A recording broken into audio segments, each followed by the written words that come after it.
Assalamualaikum warahmatullahi wabarakatuh. Selamat sore teman-teman, masih pada puasa? Ya, semoga masih puasa ya. Oke, ini saya sapa dulu teman-teman sambil menunggu pada ngumpul ya. Ini ada siapa nih? Assalamualaikum warahmatullahi wabarakatuh. Ya, ada Sutra Sadewa. Pak B, komunisme Pak. Wah, mantap. Dan diam, ada Bang Bes, Mamas Amir, Tudru, ada siapa nih? Ayam Kremes Tohpati, Swanditan, Mamas Amir, ada, ini gimana nih suaranya diterima dengan baik nggak nih? Toko Indonesia Ko UK, wah, halo Pak Subiakto, halo juga. Ini di Inggris jam berapa ya? Jam 8 pagi ya. Dado di Dedo, Bintang Manihuruk, kemudian Gabriel Sumoal, Toko Indonesia UK, oke, Kopi Lawu, Bang Bes, Cikitalia. Oh, di UK jam 9.35. Oh, di siang ya. Yusril Isa M, yang bukan Bang Yusril ya. Pastel Bulis, Tangsel hadir Pak B, semoga sehat. Suara bagus. Oke, ini padahal puasa loh.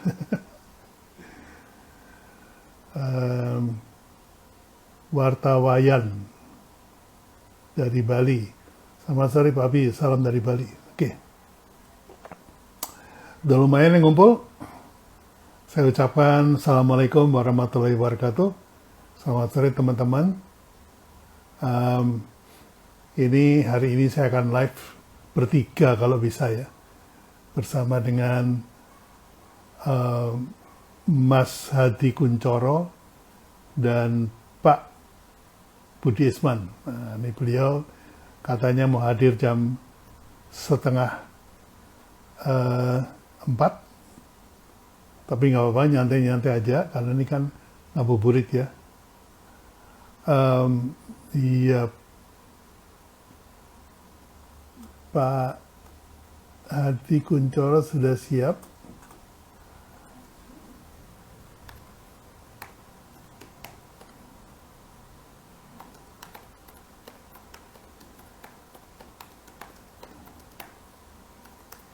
Ya, ini sambil nyari. Pak Hadi Kuncoro, Firman Cecak, alumni apa kabar? Ini saya lagi nyari. Pak Hadi Kuncoro. Mana nih Pak Hadi? Barusan, oh sudah request. Oke, sementara ya Pak Hadi ya. Tak carinya dulu. Soalnya suka begini nih. Oke.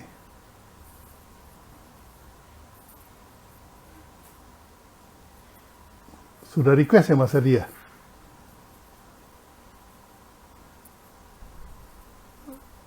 Saya nggak nemu nih. Nah, ini saya beratnya kalau live ini ya ini nyari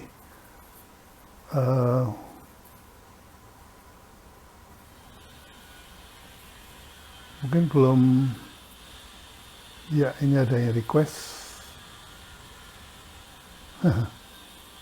Sorry.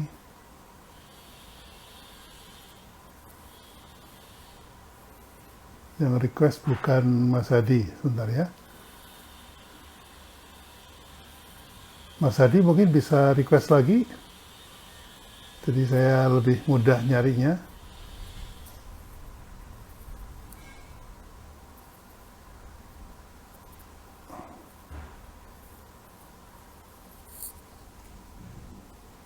Saya lebih baik nyari di laptop saya karena kalau di HP agak kesulitan.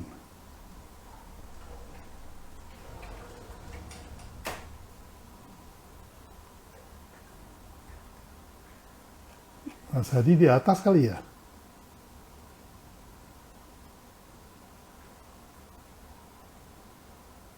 Oke teman-teman, sambil saya mencari Mas Hadi, jadi kita akan bahas tentang COD. Ya. COD itu konon menjadi daya tarik untuk closing di samping free ongkir, tapi juga di samping dibutuhkan, dia juga memberikan masalah-masalah yang sore ini kita coba ungkap. Ya. Mas Hadi Kuncoro, saya sudah baru request.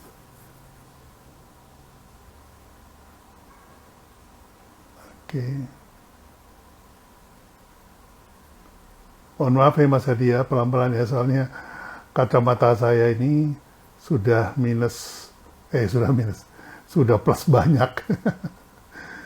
Jadi kalau nyari di HP ini agak-agak siwer. Tapi harusnya bisa dicari ya. Oke, sebentar. Sun Propertindo ada, Sutradewa. Sebentar ya teman-teman ya. Saya lagi mau masukin Mas Hadi tapi aduh ininya tulisannya kecil-kecil banget. Saya ulang dari bawah. Ini Mas Hadi. Oke.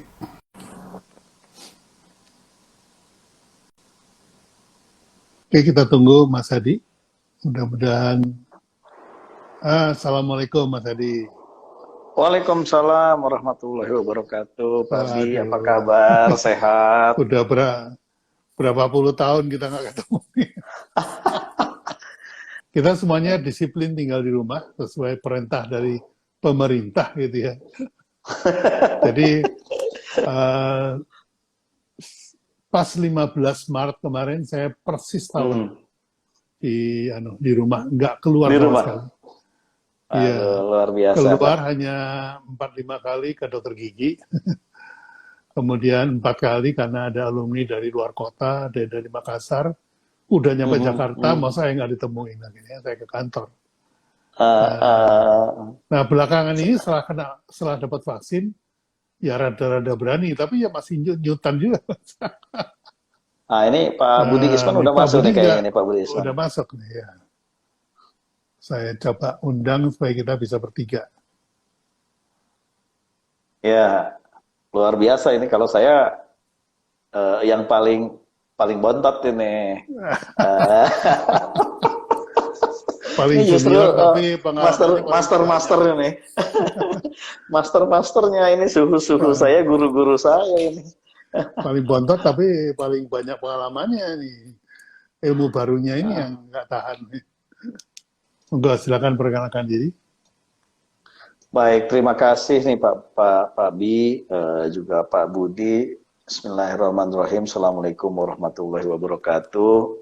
Jadi teman-teman semua, saya Pak Bi ini guru saya, banyak banget menginspirasi baik entrepreneurial maupun juga dalam konteks brand terutama. Sampai sekarang selalu mengikuti pembelajarannya. Kalau kemudian Pak Budi, beliau selain senior saya zaman dulu waktu di Coca-Cola, juga tentu mengikuti terus sampai sekarang, dan juga bersama-sama bantu beliau juga aktif ngeramein di bisnis.id-nya. Sementara saya sendiri lebih banyak fokus saat ini memang di powercommerce.asia, di mana Power Commerce ini as a background adalah sebuah perusahaan e-commerce omnichannel technology solution dan juga supply chain management solution and services. Jadi kami banyak membantu perusahaan-perusahaan atau brand-brand owner atau principal atau product owner yang memang ingin tap in dan mengintegrasikan dalam satu control tower dashboard teknologi, baik itu di online maupun di offline. Ah, ini Pak Budi. Halo Pak Budi. Pak Budi. Bisa Ini kan? Iya, akhirnya kayaknya salah kata-kata bisa, Mas. situ. Nah, jadi kami kembali membantu teman-teman para brand owner, product owner ini untuk connecting online dan offline. Online-nya bukan hanya marketplace saja, tapi juga website e-commerce, terus kemudian reseller platform, termasuk yang B2B distributorship, stokis, sampai kemudian cross border, termasuk kalau memang itu e-katalog dan e-procurement system modelingnya. Wow. Namun juga kami juga teknologi kami juga dalam satu teknologi control tower dashboard tadi mengconnect dengan supply chain Pak. Jadi dengan distributor, dengan warehouse, dengan para wholesale, termasuk dengan toko offline. Jadi fulfillment, transportation, payment, termasuk channel salesnya, baik online dan offline-nya itu terkoneksi dalam satu integrasi, sehingga kemudian baik order management, katalog management, inventory management, termasuk customer service and CRM-nya, loyalty programnya itu terintegrasi dalam satu teknologi dashboard. Dan brand-brand klien-klien kami ini secara platform, jadi kalau Pak Abi kliennya saya, maka Pak Abi sebagai owner klien saya itu dapat satu akses BI Control Tower Dashboard-nya. Jadi dari handphonenya Pak Abi tinggal ngelihat real time jualan yang paling laku apakah di Shopee, di Tokopedia, apakah di reseller atau distributor mana, toko mana, itu real time terlihat semua. Termasuk status-status delivery, apa customer service yang nggak ngupdate dan sejenisnya, itu seperti apa, termasuk chatbot-chatbotnya seperti apa dalam satu control tower. Itu yang sekarang saya aktivitas di powercommerce.asia Pak Bi, kira-kira backgroundnya seperti itu. Namun kemudian menarik ketika kemudian gara-gara fitnya Pak Budi di IG gitu loh, ngomongin COD gitu loh. Kok dibakar terus, bakar. Nah, saya merasa kemudian adalah karena COD itu berangkat dari waktu tahun 2011 pada saat saya membangun bersama teman-teman di Rocket Internet. Waktu itu ada Nadim, ada Kevin Alwi yang sekarang CEO-nya di Gojek dan sejenisnya, teman-teman ini. Waktu kami membangun Zalora dan Lazada. Disitulah awal sejarahnya COD terjadi waktu di tahun 2012 sebetulnya. COD itu. Nah, sekarang itu sudah COD-nya sudah berevolusi. Jadi bukan cash on delivery, tapi sudah berevolusi menjadi card on delivery, dan juga sekarang sudah mulai masuk ke cashless on delivery di situ. Nah, sepanjang tahun dari 2012 sampai sekarang ini saya ngalamin susah dan bahagianya dengan COD ini. Mulai dari pernah nyangkut sampai 40 miliar Pak Budi. Uang perputaran cash yang harusnya balik dari kurir, itu nyangkut sampai hampir 40 miliar Pak. Itu baru selesai sekitar hampir setahun tuh waktu itu. Jadi ada plus minusnya, tapi juga ada yang gara-gara COD Pak, kategori produk tertentu itu yang memang nature-nya harus COD, 100% pakai COD Pak, penjualannya. Itu sampai kita setiap bulan itu bisa sampai 1 juta sampai 2 juta US dollar per month revenue COD Pak. Walaupun cancellation rate-nya itu sampai di atas 40% Pak. Di situ. Nah, produk apa? Nah, nanti saya ceritain tuh Pak kayak gimana. Kayak mana itu ininya. Jadi plus minusnya banyak dari sisi pelanggan maupun dari sisi penjual ya, si sellernya di situ plus minusnya. Dan tidak bisa juga applicable terhadap kemudian seluruh kategori produk dan sejenisnya. Dan itu fraud-nya juga tinggi, betul. Tapi sebetulnya hitung-hitungan matematika bisnisnya untuk produk-produk tertentu masih sangat menguntungkan, Pak. Di situ masih sangat menguntungkan. Baik. Di situ makanya gara-gara dibakar Pak Budi saya merasa wah ini, dan kebetulan punten bukan mau menyombongkan diri, gara-gara COD sejarahnya mungkin saya nanti akan cerita sejarahnya 2012, 2013 tuh kita dapat Record Business Award, Reby Award waktu di Zalora gara-gara COD ini gitu loh. Di situ. Oke. Baik, kalau gitu saya pindah ke Pak Budi ini. Udah lama gak ketemu. Iya, ini udah lama pengen pengen gabung lagi, pengen ngajar lagi sama Mas Bi juga ya. Ini Tapi Mas Budi ini saya lihat di IG-nya jalan-jalan terus nih. Waduh, menikmati kemarin hidup. kemarin Weekend ketemu sama kemarin nggak sengaja ketemu di Jogja, Pak. Keren, keren, keren. iya. Oke, Mas Budi. Iya, Ini kan Mas Budi kemarin posting itu, gara-gara Mas Budi posting, jadi kepikiran COD ini bisa melukai brand juga, bisa ya, merusak brand juga. Makanya betul. saya pengen belajar juga nih, pengen dapat duduk perkaranya apa gitu. Iya, Menurut Mas Budi ada 6 ya, dan 6 pertama iya, kompleks dalam implementasi kurir. iya, Yang kedua sering orangnya tidak ada di tempat. Yang iya, ketiga biaya logistik jadi lebih mahal. iya, Kemudian risiko cash di tangan kurir. Tertahan iya, lebih lama cash sebelum ditransfer ke rekening perusahaan. Jadi Mas Hadi bilang sampai 40 miliar. iya, Kemudian retur barang. Nah, monggo betul. silakan Pak Budi, concernnya apa nih? Iya, sebetulnya sih gara-gara saya di Jogja nih Mas Adi ngobrol-ngobrol sama teman-teman. Kan biasa lah kalau tahu kita di Jogja kan pada ngumpul tuh. Jadi malam-malam Iya, ngumpul ngerumpi lah soal bisnis masing-masing ya. Pagi juga begitu. Nah, cerita lah ujung-ujungnya cerita soal distribusi, channel ya, sales ya, online bagaimana. Nah, banyak ternyata keluhannya teman-teman itu mengatakan sebetulnya apalagi kalau kita lihat Shopee sekarang ini agresif banget itu kan di iklannya ya, soal COD ini. Jadi betul. UKM di push terus gitu. Padahal banyak sekali Ya, para e-commerce ini juga mengeluh sebetulnya gitu. ya, Jadi bukan mengatakan itu tidak ada sih. Malah sampai mereka mengatakan bahwa loh sebetulnya Pak sebelum saya pakai COD sales saya masih 100. Tapi begitu saya COD itu bisa naik misalnya sampai 50%, bisa sampai 100%. Ini ceritanya mereka kan gitu. Oke, kalau gitu bagus dong. Jadi kenapa dikeluhkan? Kan saya bilang kan itu ya. Ya, tapi ada juga problemnya, Pak. Nah, problemnya yang ini, yang itu, yang ceritanya kan. Nah, cuman yang saya nggak kebayang itu kan gini. Maksud saya itu gini. COD itu kan, kalaupun, saya tidak mengatakan harus cash ya, tapi konsep dasarnya dulu ya. Konsep dasarnya kan ya.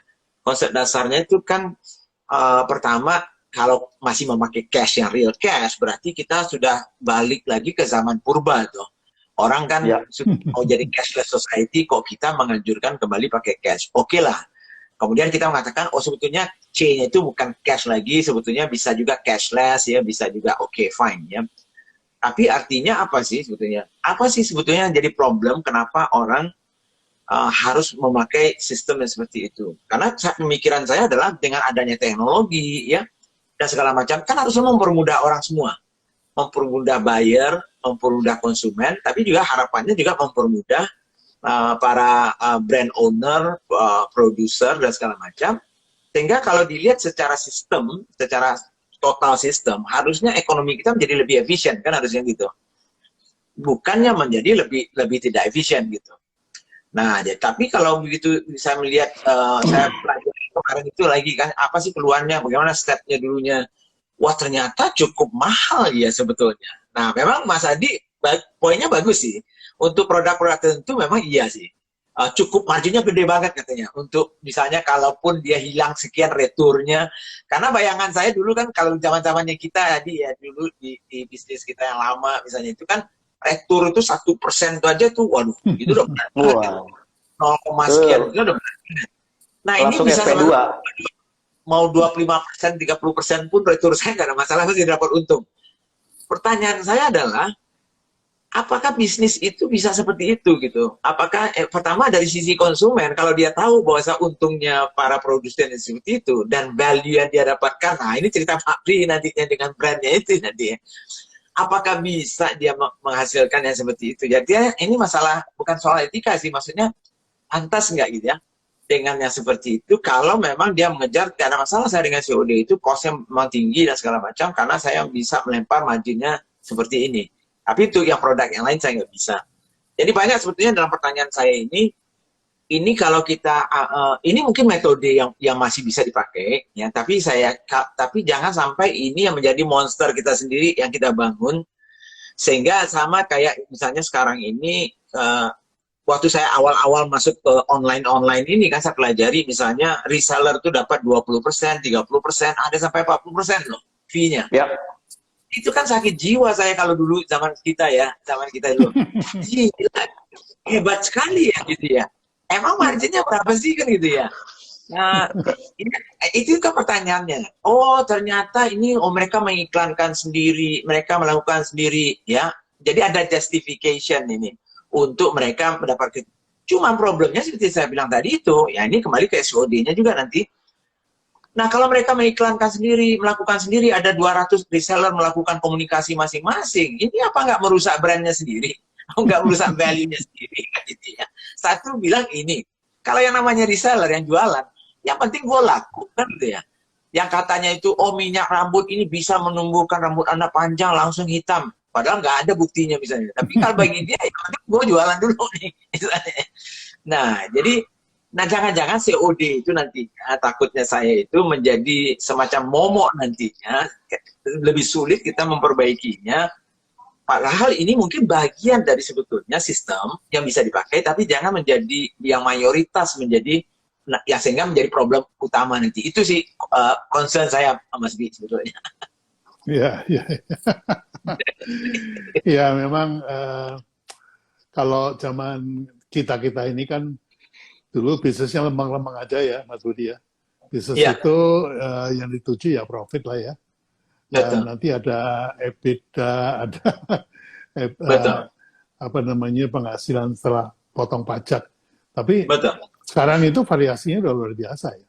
Dengan adanya peralihan terutama dari distribusi ini, artinya Mas Hadi ini, bahwa distribusi sekarang sudah dipindahkan dari exclusive distribution menjadi communal activation. Nah, ini yang mengakibatkan ada reseller, ada dropshipper dan segala macam yang profitnya itu komisinya itu bisa 30%.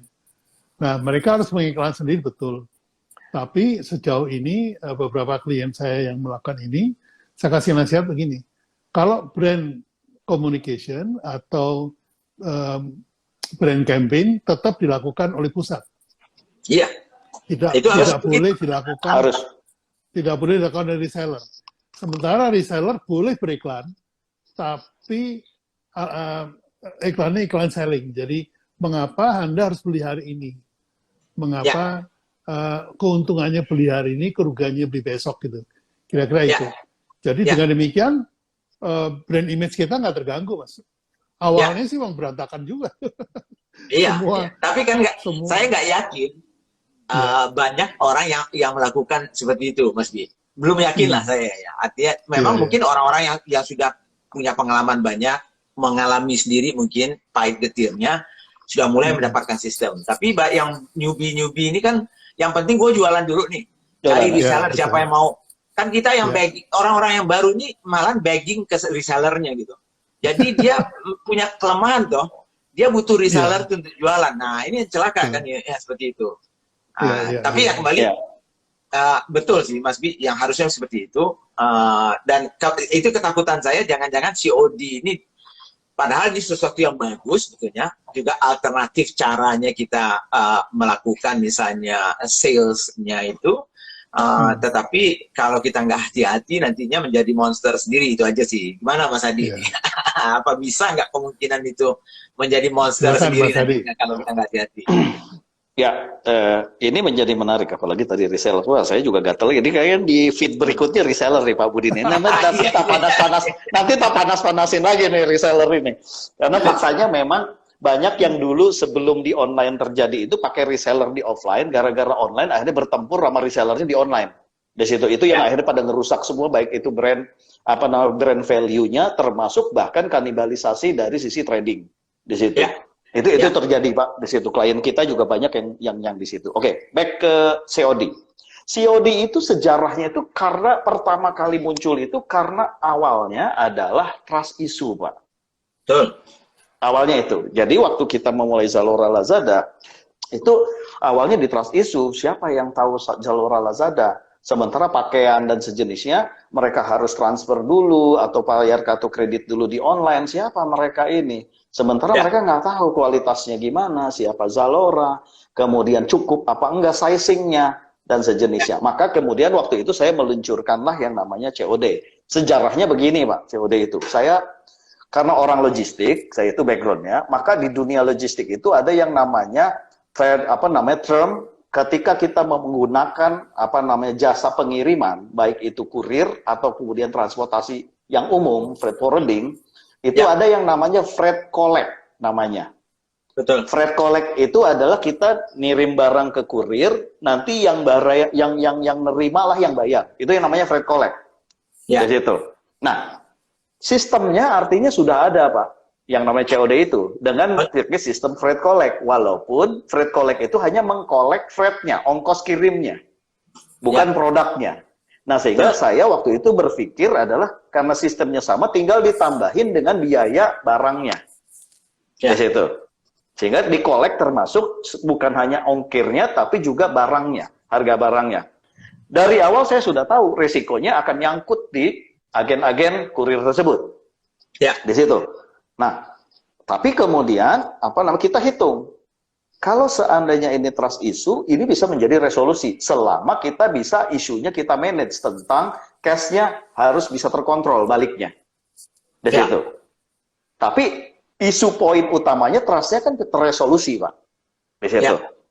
Nah, di situ akhirnya kita coba waktu itu. 21 kurir company owner-nya mulai dari JNE, terus Tiki, dan zaman itu nggak ada GNT, si cepat nggak ada. Zaman itu belum ada. Nah, itu semuanya dari 21, 20 pulang dan bilang Hadi Kunchoro gila idenya. Di situ. Ya. Yang stay satu, karena itu pun sahabat saya tipuin dia awalnya gitu. Jadi saya bilang, kalau lu rugi, udah nanti kita selesaikan. Pokoknya lu gua garansi gak akan rugi. Di situ. Tapi kalau lu mau belajar e-commerce, belajarlah dari sekarang. Oke, somehow kemudian saya jalan. Janganlah mulai dengan Zalora. Zalora itu kita bertahap konsepnya, Pak. Jadi 5 kota dulu, 10 kota, 20 kota, 30 kota, dan seterusnya, Pak. Nah, karena kayaknya ada Lazada konsepnya beda, Pak. Lazada langsung dihajar 500 kota, Pak. COD-nya, Pak. Gitu. Nah, ketika itu terjadi dalam 2-3 bulan, itu revenue langsung naik, Pak. Karena apa? Trust kan sudah terjadi, Pak. Ya, karena orang pilih barang dulu, terima barang dulu, pilih, coba-coba, dan sejenisnya baru kemudian. Kecuali underwear, ada yang produk yang nggak boleh dicoba di situ. Ya. Tapi kalau baju, sepatu boleh, Pak. Bahkan waktu itu, sepatu itu kita misalnya beli merek A. Kita nggak tahu nih ukurannya masing-masing merek kan beda-beda nih, Pak, tergantung stylenya. Kadang 40, kadang 41. Akhirnya boleh membeli dua size. Nanti dicoba, size satu yang tidak cocok dibalikin, Pak. Nah, hitungan kami adalah waktu itu begini, Pak. Akuisisi customer agar mereka trust sama kita itu kan mahal, Pak. Mahal banget, ya. Betul. Dibandingkan ongkir. Saya kan cuma biaya ongkos kirim, Pak. Kalaupun gagal kan balik lagi cuma ongkos kirim. Artinya kalau Jabotabek ya cuma 4.000, 6.000. Kalau sampai ke Surabaya ya cuma sekitar misalnya 8.000, 9.000 waktu itu. Pokoknya rata-rata nasional delivery cost itu kan sekitar 18.000, 17.000 sampai 18.000 di rata-rata kota. Di situ. Artinya apa? Kalaupun gagal, saya cuma rugi 18.000, Pak. Ya. Di situ. Ya. Dibandingkan saya nggak bisa akuisisi customer baru. Ya. Yang waktu itu sekali ngiklan, Pak, kan bisa akuisisi baru itu, ngiklan itu kan bisa sampai 10-20 dolar, Pak. Ya, akuisisi. Belum tentu beli pula kan gitu loh. Ya, di situ. Nah, awal ceritanya di situ. Nah, kita cobalah kemudian Zalora berhasil, Pak. Pakai cash ya. Ini benar-benar yang masih cash, Pak. Nah, yang Lazada yang 500 kota langsung nyangkut 30 miliar, Pak. Jadi dari agen udah balik, Pak, duitnya. Jadi duit itu diomprengin ceritanya. Karena kan teman-teman kurir ini yang di Jakarta pemain nasional ketika ke daerah kan pakai agen, Pak. Betul. Nah, ketika pakai agen, uang cashnya itu dipakai untuk kemudian diomprengin ceritanya, gitu loh. Dipakai diputerin sama mereka, toh in the end of the day, yang pusat kan nanti bayar invoice. Jadi nanti settlement aja kan gitu. Akhirnya diputer-muter tuh duit itu di situ. Nah, Kita udah tahu permasalahan itu. Nah, akhirnya kemudian kita kembalikan ke kota-kota yang memang akhirnya infrastrukturnya itu, si kurirnya itu nggak boleh pakai agen. Jadi harus pakai cabangnya sendiri di situ. Makanya sekarang teman-teman yang punya COD itu adalah teman-teman yang nggak pakai agen, tapi teman-teman yang memang punya agen tapi punya ke control system atau cabangnya sendiri di situ, kota-kotanya di situ. Nah, itulah perjalanan sejarah awalnya. Dan ingat Pak, di dunia pun dipakai Pak, di Alibaba itu dan di Amazon itu dipakai Pak COD itu Pak. Tapi tidak ke seluruh negara Pak. Ya. Jadi dipakainya untuk ke beberapa negara, misalnya Alibaba itu kalau ke Middle East atau ke Afrika itu bisa COD Pak. Bahkan ke Singapura ada Pak. Ya. Jadi ketika itu barang itu di cancel, nggak mau dibeli sama penerimanya, barang itu masuk ke bonded zone Pak, ke area zona di Singapura Pak. Betul. Jadi dia nggak balik lagi ke Cina Pak. Nah, ketika ada order berikutnya barang yang sama, dia tinggal di repack Pak dan di relabel, ngambilnya nggak dari Cina Pak. Ya. Tapi ngambilnya langsung dari gudang yang bondednya Singapura Pak di situ. Nah, sebetulnya konsep itu dipakai Pak seperti itu gitu loh. Nah, isunya trust itu tercapai pada saat itu. Makanya naik nih. Tapi problemnya ada di perputaran uangnya, resiko di perputaran uang. Maka waktu itu kita eliminasi hanya yang pakai cabangnya sendiri. Setelah kita tahu belajar dan gagal 30 miliar nyangkut tadi, ya sudah hanya cabangnya sendiri. Nah, tahap berikutnya, prosesnya itu akhirnya ketika kemudian COD itu kita ganti menjadi card, Pak. Kartu kredit atau kartu debit. Ya. Karena kita berpikir adalah kemudian pakai card langsung. Ternyata isunya adalah lain, Pak. Bukan masalah uangnya hilang. Isunya kurirnya bawa edisi mesin banyak, Pak. Di tasnya. Jadi tasnya seperempat bagnya itu isinya edisi mesin, Pak. Karena zaman itu kan edisi mesin nggak satu, Pak. Jadi masing-masing bank ngeluarin edisi mesin, Pak, gitu loh. Itu problem lagi. Akhirnya produktivitas kurirnya bermasalah di situ. Akhirnya ini. Nah, akhirnya kita coba, Pak, waktu yang cash, balik lagi ke cash waktu itu. Nah, karena apa? Sorry, yang kedua, isunya yang card delivery tidak berhasil adalah ada dua. Kalau yang pakai kartu kredit, itu populasi kartu kredit di Indonesia itu kan nggak lebih dari 2%, Pak. Sangat kecil sekali, ya kan, kartu kredit di Indonesia itu. Jadi nggak jalan lah edisi itu. Kalau kartu debit, pas lagi nyonyanya, penerimanya, tuannya nggak ada, kan nggak mungkin kartu kredit dititipkan sama pembantu. Ya. Kalau uang kan bisa dititipkan ke pembantu. Tapi kalau card kan nggak bisa di situ. Jadi card itu adalah gagal total, yang card di situ. Ya. Nah, akhirnya kita balik lagi ke cash, Pak. Ya. Tapi bagaimana cara mengeliminasi perputaran uang tadi tidak terlalu bertahan lama di para kurir? Akhirnya waktu itu kerjasama kita kemana? Kerjasama dengan Alfamart dan Indomart, Pak. Ya. Caranya gimana? Setelah kurir Namo, di aplikasi kita tuh ketahuan, Pak. Oh, dia sudah mengumpulkan uang, kolek uang dengan produk barang, harga barang tadi misalnya udah 2 juta. Maka dia harus cari Indomart dan Alfamart terdekat untuk setor. Ya. Jadi di store waktu itu caranya. Jadi di store, Pak. Karena apa? Kalau kita kerjasama dengan bank, si kurir pasti nggak terima ke bank gitu loh. Ribet urusannya nyetor. Maka kita duit yang baru 2 juta, dia wajib store. Nanti dia keliling lagi, dapat 2 juta, dia store gitu loh. Nah, kita bisa pantau tuh dari sistem Alfamart dan Indomartnya, oh sudah terkumpul di Alfamart seperti itu. Dengan order yang nomor ini yang disetor dan sejenisnya. Di situ. Betul. Nah, itu jalan, Pak, di situ. Itu jalan. Tapi kemudian apa? Potongannya jadi banyak banget tuh fee-nya tuh. Kenal mahal dan sejenisnya di situ. Tapi itu jalan, Pak. Artinya secara conception berjalan di situ. Ya. Nah, tinggal costingnya. Makanya kemudian akhirnya cash on delivery yang berupa cash itu tetap berjalan sampai sekarang, Pak. Masih, Pak. Terutama untuk produk-produk yang nggak sensitif margin, Pak. Di situ. Nanti saya akan masuk ke yang tadi saya cerita, $1 juta sebulan pakai COD, Pak. Di situ. Ya. Nah, tapi saya lanjutin dulu. Abis card tadi, evolusinya adalah ke cashless, Pak. Oke. Nah, di cashless ini sebetulnya enak. Kenapa Shopee mendorong kemudian COD? Karena sebetulnya cashless on delivery. Karena dia punya Shopee Pay. Ya. Di situ. Nanti handphone kurir sama handphone si pelanggan itu tinggal tap in pakai QR, Pak. Ya. Di situ. Jadi nggak ada lagi transaksi cash. Tapi dan itu pun udah langsung keterima ke account-nya ke wallet-nya si Shopee-nya, Pak, karena udah pakai Shopee Pay, Pak, di situ. Betul. Ke depan. Jadi cashless itu akan tetap ada COD-nya, tapi cashless on delivery. Jadi tap to tap antar device melalui QR di Ya. situ. Nah, itu Betul. yang akan berjalan nanti COD itu, Pak, di situ. Nah, tapi konsepnya sama, Pak. Konsep prinsipnya akan sama gitu loh, collecting ininya dan sejenisnya.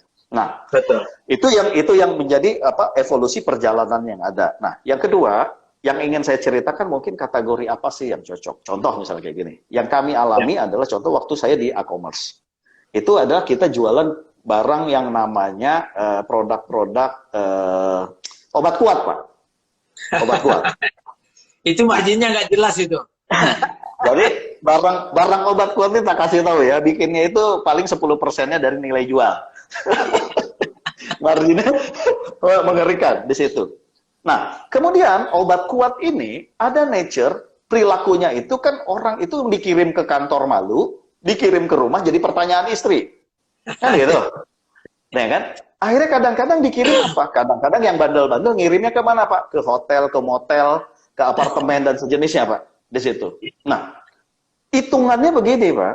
Jadi dengan COD itu kita menjadi fleksibel. Makanya konsepnya bukan di marketplace, Pak, tapi model di landing page. Ya.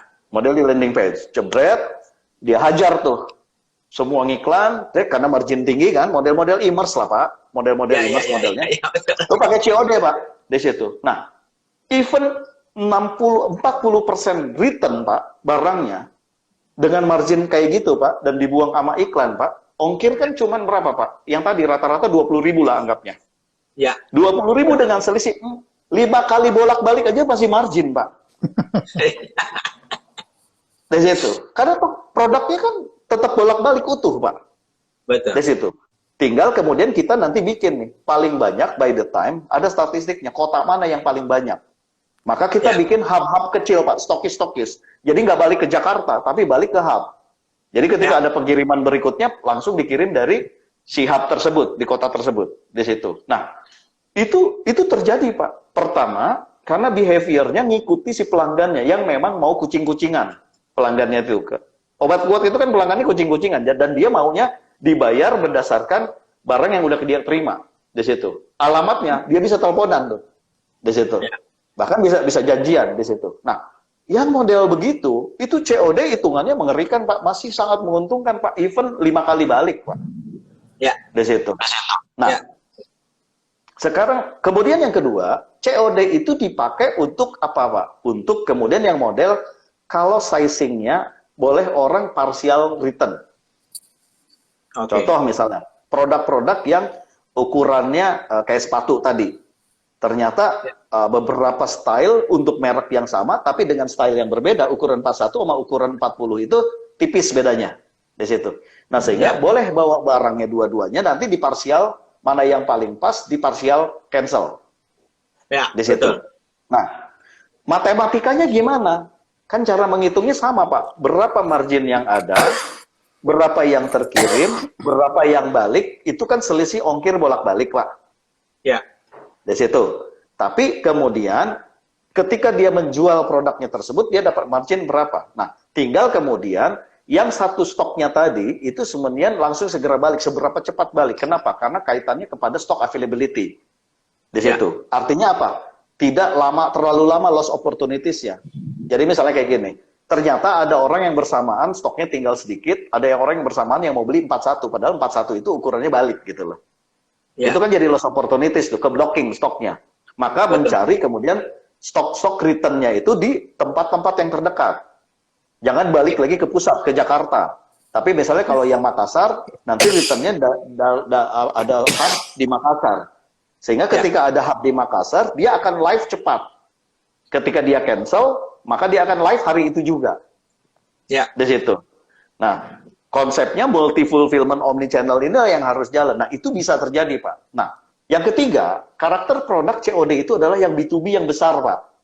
Ke distributor. Ke barang-barang yang model consumer elektronik. Consumer elektronik itu bisa COD, kemudian dengan tap-in atau kemudian card, atau karena kemudian ada juga kaitan dengan pemasangan, Pak.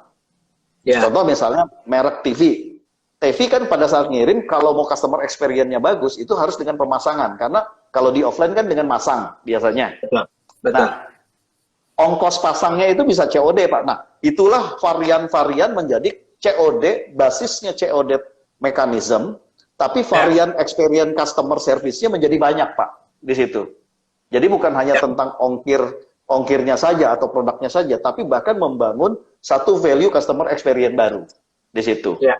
Nah, kira-kira sejarah gambarannya dan produk-produk profilingnya, perilaku customer-nya seperti itu sih, Pak, di situ. Nah, nanti mungkin kita bercerita harus ketemu dengan siapa logistik company-nya ketika kemudian tipikalnya agar COD-nya itu aman. Makanya as a brand harus juga deal dengan para logistik company-nya ini langsung. Karena kalau langsung kita bisa manage, Pak, di situ hub-nya, stokisnya, sampai kemudian komitmen sistem integrasinya. Apalagi nanti pada saat cashless, itu device ketemu device harus integrasi tuh di situ nantinya. Betul. Nah, itu yang mungkin sedikit brief dulu gambaran sejarah dan sedikit evaluasi dan profiling kenapa COD itu masih cukup kuat dan dipakai sampai sekarang secara konsep. Ya.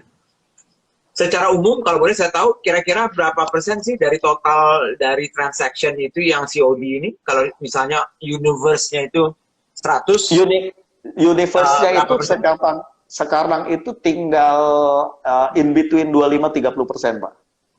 Oke. Kalau sebelumnya bisa sampai 40-50%, Pak. Sekarang tuh mungkin antara 20-30% saja, Pak. Ya. Di situ. Tapi kalau yang produk-produk tadi bisa 100%, Pak. Sama consumer yang B2B tadi bisa 100% COD itu, Pak. Bisa 50% juga COD. Khusus untuk COD itu. Iya, betul. Ini ada yang komen nih, Mas. Iya. Lahirnya COD sebab akibat para penjual online yang tidak jujur di zaman Kaskus dan social commerce. Betul. Sehingga muncul stigma jual beli online penipuan. Nah, itu. Betul. Isunya memang di trust, Pak. Pada saat itu memang isunya di trust. Dari awalnya. Memang itu isu yang paling besar di awal ya, saya lihat ya. Walaupun kombinasi, kan masalahnya kan gini ya. Kadang-kadang kita punya masalah, lalu kita memberikan solusi. Jangan sampai kita memberikan solusi, menimbulkan masalah baru. Kan itu yang kita nggak mau sebetulnya kan ya. Betul. Nah, betul. Jadi kalau isunya trust, bagaimana kita membangun trust itu kan itu. Memang iya sih COD itu, karena sebetulnya COD itu bagi saya belum banget juga, trustnya itu masih semu sih menurut saya gitu ya. Karena kita berani yakin aja ini ada uangnya kan itu ya. Tapi kan harusnya kan lama-lama orang itu nggak perlu lagi harus dibuktikan dulu kan ya. Kan ada itu kan. Contoh secara umum lah. Gue belum percaya nih sebelum ada bukti kan itu ya. Nah, COD itu kan bukti sebetulnya ya. Artinya gue bisa percaya nih karena ya gue buktiin lo nggak akan takut hilang kan ya, barangnya benar dan segala macamnya, baru gue bisa bayar gitu. Tapi kan kalau kita betul-betul mau membangun trust kan harusnya lama-lama kita tidak perlu lagi harus seperti itu gitu. Jadi sehingga ujungnya COD itu menjadi lebih kecil, atau mungkin kalau memang nggak penting banget dan nggak relevan banget dengan produk kita, nggak ada benefits yang terlalu banyak, ya kenapa kita harus itu kan, ruwetnya juga tetap ada kan gitu. Ya, nah jadi gini Pak, pada saat kami meluncurkan, zaman dulu ya, yang kita bicara yang dulunya ya, pada saat kami meluncurkan COD, itu bersamaan setelah mereka akuisisi dengan COD, pembelian keduanya diingatkan itu kita kasih insentif kalau kemudian langsung bayar Pak, di online Pak. Jadi dibarengin dengan itu Pak, jadi kita nggak kemudian mencoba untuk dorong COD-nya terus Pak. Ingat, COD itu adalah untuk trust issue, untuk akuisisi Pak, pengganti akuisisi. Nah, pembelian keduanya itu adalah kemudian kita kasih insentifnya didorong ke pembelanjaan langsung di situ. Nah, tipikalnya ada yang begini. Kami pernah mengalami begini Pak, waktu di zaman 2012-2013. Jadi saya mungkin sebutin deh produknya. Sampai saya memenjarakan, saya lupa 1 orang apa 2 orang. Waktu itu kita penjarain Pak di situ. Jadi ketahuannya setelah pembelanjaan ketiga apa keempat dia. Kok ini orang ini bolak-balik nge-refund. Jadi waktu itu kan kita gini Pak, strateginya itu agar kemudian akuisisi bagus dan loyal. Waktu itu maka ketika COD itu, ketika ini mereka berubah pikiran bisa diganti barangnya plus kemudian di-refund Pak. Di situ. Nah, ada produk yang fake produk itu lebih lengkap daripada produk aslinya, Pak. Di Indonesia itu. Contoh misalnya, kalau Bapak ingat, saya sebutin ya, boleh merek ya, misalnya, ingat nggak sepatu Crocs, Pak, sendal Crocs?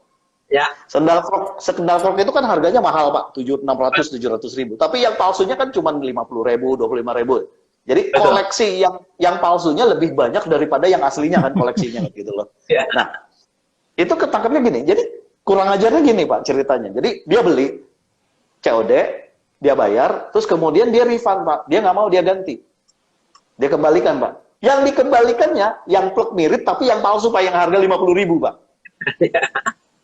Sama dia. Jadi dia dapat yang asli, yang palsu 50 ribu dibalikin barangnya, dan dia dapat refund duitnya, Pak. Gitu.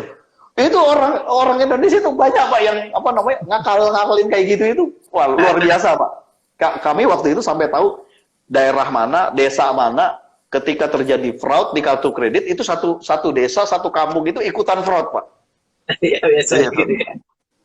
Kita tahu udah beberapa tipikal itu. Nah, sampai ada yang kayak gitu, Pak. Nah, namun gini, COD ada bagusnya juga, Pak. Bagusnya apa? Karena pada saat serah terima tadi, ingat ya, ketika di online, kurir itu menjadi alat komunikasi yang bisa langsung ketemu dengan end user, Pak. Jadi, touch point customer itu kan bukan hanya di online, Pak. Touch point-nya itu adalah ketika ketika berbelanja, shopper itu ketemunya dengan kurir, Ya. dan juga touch point-nya ada di packaging produk, Pak. Ya.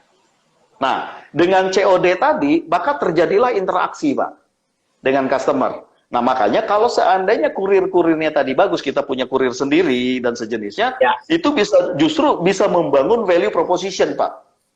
Di Ya. situ. Karena apa? Itu. Jadi waktu itu saya pernah waktu Christmas, saya lupa tahun berapa, waktu itu Christmas. Jadi kami setup karena Jalora punya kurir sendiri, khusus Jabotabek, kita COD nganter ke kantor-kantor, Pak. Ya. Dan itu kurirnya dipakein seragam Santa, kayak gitu. Ya. Selain bagi-bagi voucher waktu itu ketika di kantor tadi, plus kemudian dia berinteraksi dengan si pelanggan tadi, Pak.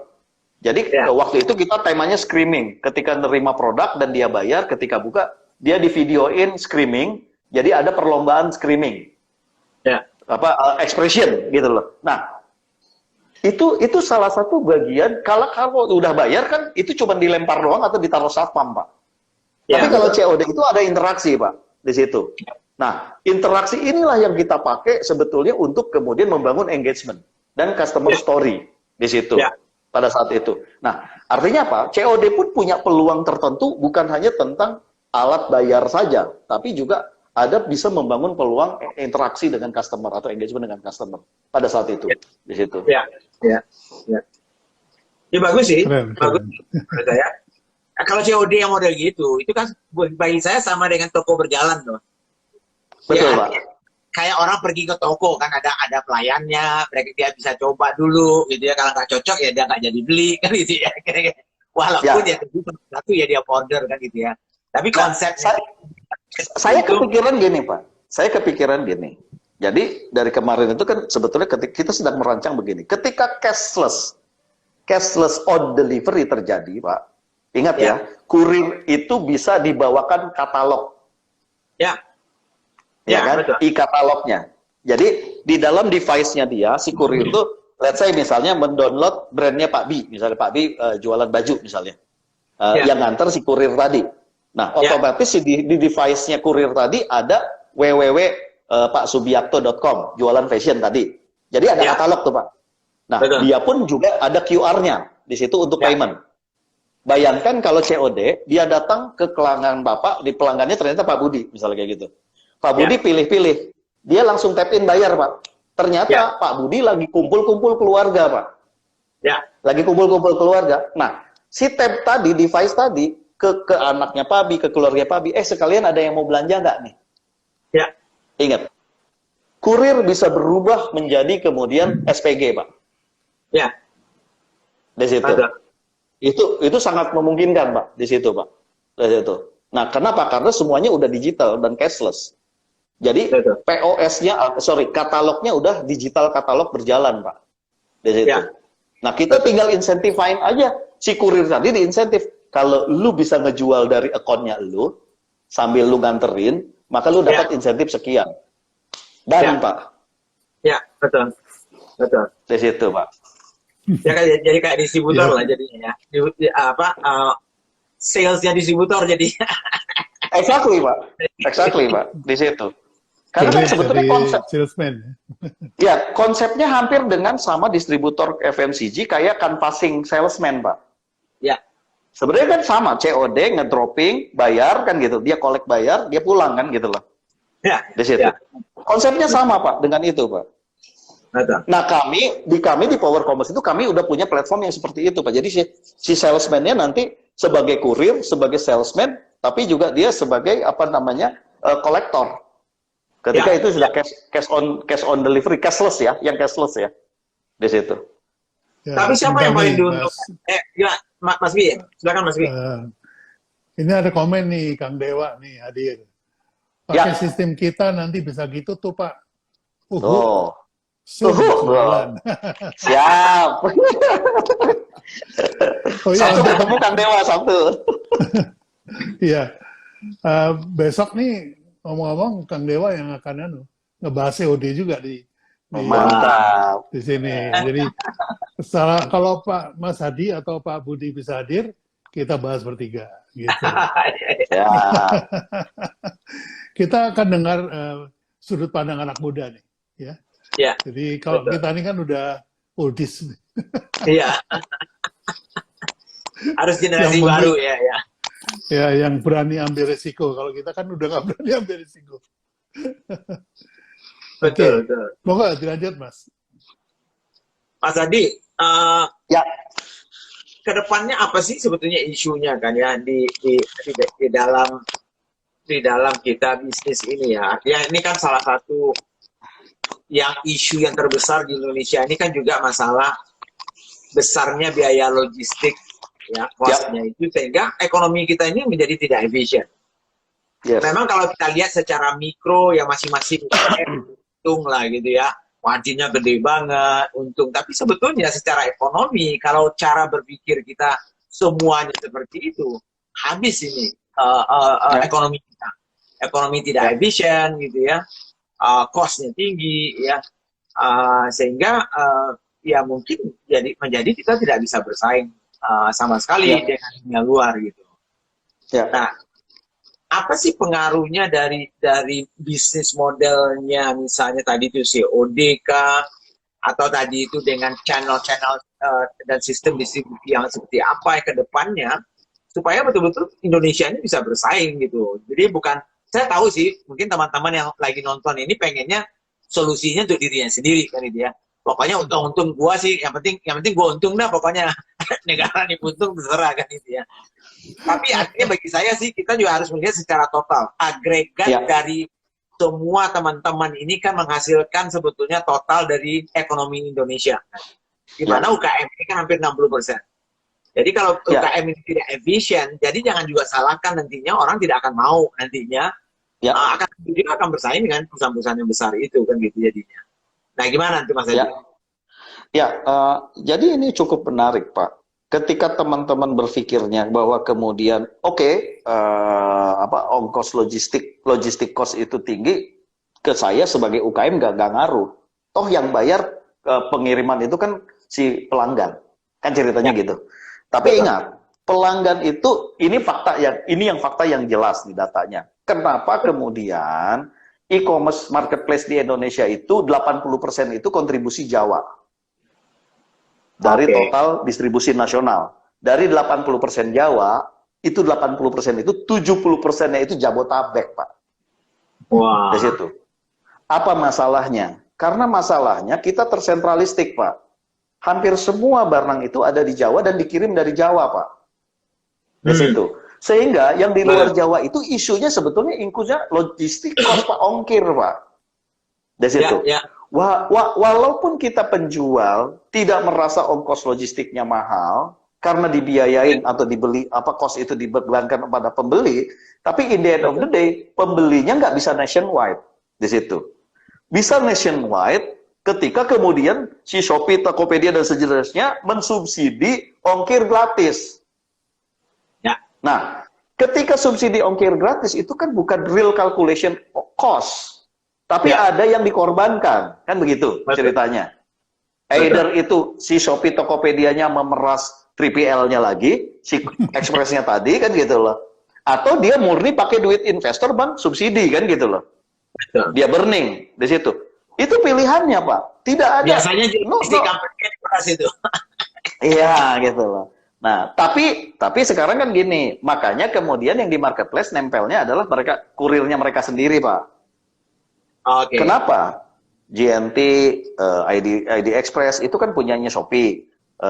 Si Cepat, Antar Aja itu kan punyanya Tokopedia. Nah, caranya mereka menghitung mensubsidi karena apa? Valuasi Pak gamenya.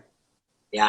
Karena kantong kiri, kantong kanan, akhirnya valuasinya tinggi, mereka fundraising dapat sekian triliun, kan gitu. Ya. Makanya buat mereka subsidi daripada kemudian subsidinya mereka dikasih ke pihak ketiga yang nggak nempel di mereka, mendingan mereka ambil dalam bentuk valuasi nantinya Pak di situ. Ya. Nah pihak ketiganya, cara membunuh pihak ketiganya adalah apa? Lu kalau mau ikutan program ongkir gratis, lu yang subsidi nih, yang non tadi tuh, kan gitu ceritanya. Di situ. Makanya JNE pusing sendiri ya. Pusing kan gitu loh. Yang non platform super ekosistem, saya menyebutnya ekosistem super, di luar ekosistem super yang stand alone itu susah aja. Itu susah. Nah, itu satu. Yang kedua, itu fakta data ya, 80%, 70% tadi. Nah, yang kedua, saya ingin menyampaikan begini, Pak. Harusnya kalau cost logistik mau kemudian murah, maka logistik itu harus didesentralisasi, Pak. Ya. Terutama fulfillment. Makanya kenapa Shopee, Tokopedia lagi pada bikin gudang-gudang di daerah, Pak. Ya, betul. Di situ. Agar mereka bisa mendesentralisasikan fulfillment. Itu satu. Betul. Yang kedua, dengan desentralisasi fulfillment, maka bolak-balik cost itu penuh, Pak. Ingat, logistik kan capacity game, Pak. Ya. Maka ketika di truk atau di bagasi ada ruang hampa, itulah cost yang terbuang. Ya. Di situ. Nah, kalau kemudian kita ngirimnya dari Jawa semua keluar Jawa, baliknya kosong, berarti kan cost orang Jawa ini harus mensubsidi bolak-balik, Pak. Betul. Di situ. Nah, makanya harus ada desentralisasi logistik di ranah makronya. Makanya kemudian kami di Power Commerce sendiri, omnichannel kami, mau ngirimnya bolak-balik dari Makassar, itu bolak-balik kami desentralisasi semua. Di situ. Nah, desentralisasi kami karena teknologi kami, nggak perlu bikin gudang. Kalau teman-teman punya stokis dari reseller atau distributornya sudah ada di sana, kami mesinnya, teknologinya tinggal nyambung aja. Nggak perlu bikin gudang stokis baru lagi. Di situ. Nah, betul. Itu harusnya konsep omnichannelnya di situ, Pak. Nah, kalau itu sudah terjadi, maka kemudian logistik cost itu akan menjadi terdesentralisasi, akhirnya menjadi merata. Nanti tinggal isunya di logistik inventory, Pak. Berarti kan inventory-nya harus banyak. Kan efeknya begitu. Centralize, dikirim, kalau ngirimnya multi, berarti ongkirnya yang mahal, cost of transportation yang mahal. Kalau di storage inventory-nya dimultikan, didesentralisasikan, nanti cost transportnya lebih murah, tapi inventory cost-nya yang naik. Betul. Di situ. Logistiknya, supply chain knowledge-nya seperti itu, Pak. Di situ. Nah, tinggal nanti dicari equilibrium-nya aja, Pak, di situ. Antara inventory dengan logistik. Harusnya inventory itu secara costing lebih rendah costingnya daripada transportasi, Pak, kalau di Indonesia. Biasanya seperti itu. Ya. Luar biasa. Ya, emang asiknya ini di workshop kan ini kalau ngobrol-ngobrol begini hilang di bawah angin nanti. Ilmunya Mas Hadi bisa hilang ini. Betul. Ilmu penting ini. Apalagi kalau berkaitan sama, ya. Saya juga mau tanya juga ke Mas Bi ini kan, artinya tadi kan artinya jadi gini ya, bagi saya newbie lah, kayak newbie ya, baru melihat soal online dan segala macam, baru 10 tahun lah, 11 tahun ya sejak pensiun tahun 2010 ya. Ya saya pelajari dan segala macam. Ada hal-hal yang kadang-kadang menurut saya sih selalu jadi pertanyaan saya gitu. Tapi dari sisi mungkin perubahan behavior dari orang-orang ini yang perlu juga kita perhatikan ya. Jadi misalnya contoh gini, mungkin zaman kita, mungkin ya, kita pasti secara berpikir ini, kalau barangnya misalnya harganya 100, lalu biaya ongkirnya atau biaya apapun lah untuk menyampaikan produk dan jasa itu ke kita itu misalnya sudah lebih dari 1 misalnya, ya contohnya aja ya. Mungkin kita sudah mulai mempertanyakan kan, wah ini mahal sekali ya ongkirnya kan gitu ya. Padahal ini 10 banding 1 gitu. Ya. Tapi anak gua gitu, belinya entah barang apa ringan banget dari plastik, mungkin harganya cuma 5.000. Ongkirnya mungkin cuma 2.500 itu. Sudah 50% dari itu.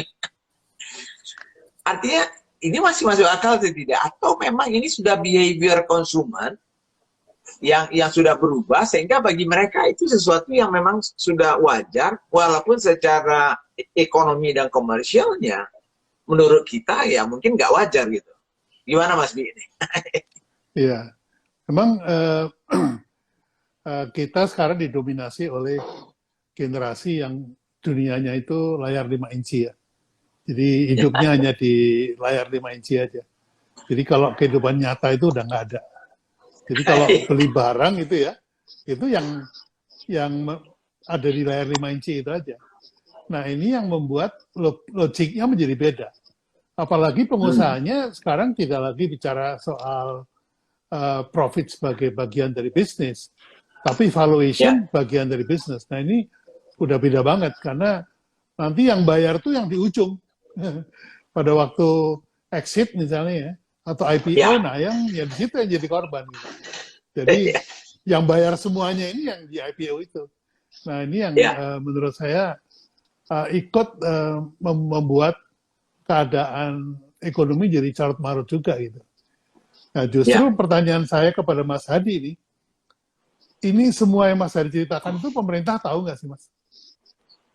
Tahu Pak, kan saya pernah di sana Pak, saya pernah update. Teman masalahnya mereka mau ngambil keputusan apa tidak, saya juga bingung kan gitu loh. 2 tahun setengah kan saya sebagai staf ahli di sana dan kebetulan menjadi panitia roadmap bikin blueprintnya e-commerce kan Pak. Ini kita sampaikan semua pola-pola ini. Namun kemudian kebijakan-kebijakannya kemudian diturunkan dan dieksekusi atau tidak, saya pernah sharing juga di sosial media, saya bikin kajian lebih dari 12 buku Pak. Yang diterapkan itu kalau nggak salah cuma 2 Pak, gitu loh. Satu adalah yang import yang tadinya de minimis $100 turun 75 jadi $3. Itu kebetulan saya ikut merumuskan di dalamnya di situ, sama kemudian yang UKM pajak Pak, yang 0,5% itu di situ. Sisa yang lain 12 buku yang lainnya kan belum kelihatan gitu implementasi dan sejenisnya di situ. Nah, tapi yang menjadi menarik dari pertanyaan Pak Budi itu sebenarnya begini Pak, sekarang ini kalau ditanya psikologis Pak, orang pembeli nih shopper ya, saya ngambilnya dari shopper Pak. Ya.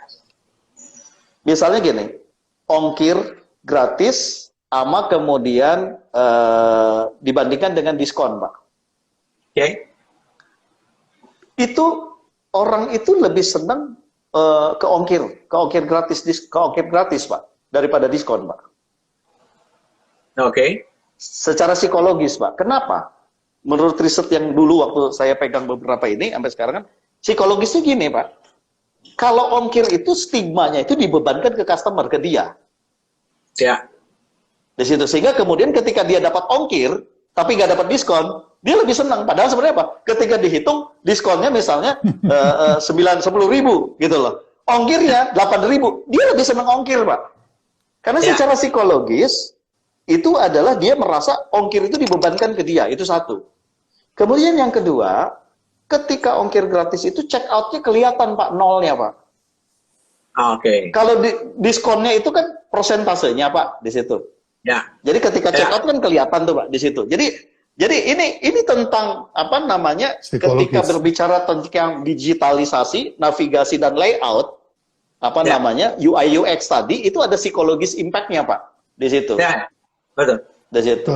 Jadi saya ingat waktu salah satu kegagalan makro ya sebagai grosir modern grosir awalnya itu kan karena dianggap murah. Tetapi waktu orang datang ke sana, dia lihat angkanya itu murah, tapi begitu dia check out di kasir, ditambahkan PPN-nya 10%. Jadi beda dengan yang tulis itu kan tambah. Nah itu kan kayak orang barat tuh. Orang barat itu udah, kalau dia belinya harga 10 itu sudah pasti harus tambah 10% gitu. Tapi orang Indonesia kan enggak. Orang Indonesia tuh yang pemikirannya kan net itu, di otaknya tuh net, nggak ada lagi kurang-kurang. Jadi dia banyak sekali kan orang merasa tertipu toh, pergi ke makro itu sebagai kecil. Wah katanya di situ dituliskan 10.000. Kenapa kok 10.000, 11.000 sekarang gue bayar di situ? Oh tapi kan itu belum PPN Pak. Ini sudah tambah PPN. Lah ngomong dong dari tadi. Jadi akhirnya nggak pernah bisa berhasil itu modern grocery ya kan. Modern grocery beda ya kan, psikologisnya orang Indonesia dong yang seperti itu. Jadi mungkin kan seperti itu juga yang Mas Adi cerita tadi itu ya.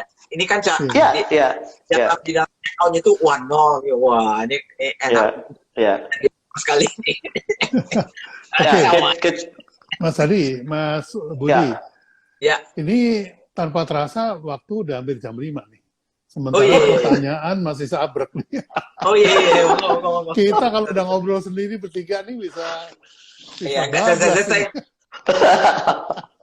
Nanti para hadirin merasa dicuekin nanti. Jadi ini ada beberapa pertanyaan yang menarik ya. Ini dari Nise Asalia. Aku surprise banget circle-nya Pak B. Ternyata koneksi lapisan 2 saya, Kang Dewa Eka Prayoga, teman waktu jadi ngajar di Bimbel. Pak Budi Isman Official, ternyata omnya teman SMP-ku, Indi Permata. Nah, nggak tahu. Oh, Indi ya tahu, itu ponakan saya memang. Oh, gitu ya. Oke. Terus kemudian,